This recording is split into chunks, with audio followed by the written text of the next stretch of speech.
আলহামদুলিল্লাহ আলহামদুলিল্লাহ, এত সুন্দর ফুল ফুটেছে আমার এই গাছে।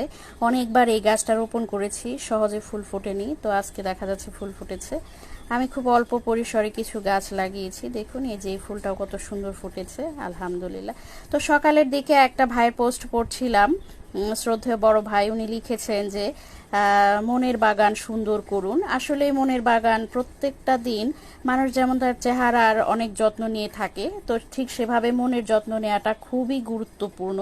এটা কিন্তু আমাদের জীবনের একটা অংশ, যেটা আমরা কিনা সবাই ভুলে যাই আর কি, যে মনকেও পরিষ্কার করতে হবে, মনকেও সুন্দর করতে হবে।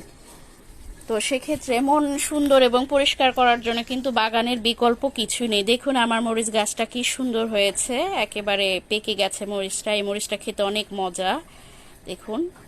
আর এই গাছটা আমার অনেক পছন্দ, কিন্তু গাছটা কেন জানি নষ্ট হয়ে যাচ্ছে, বুঝতে পারছি না।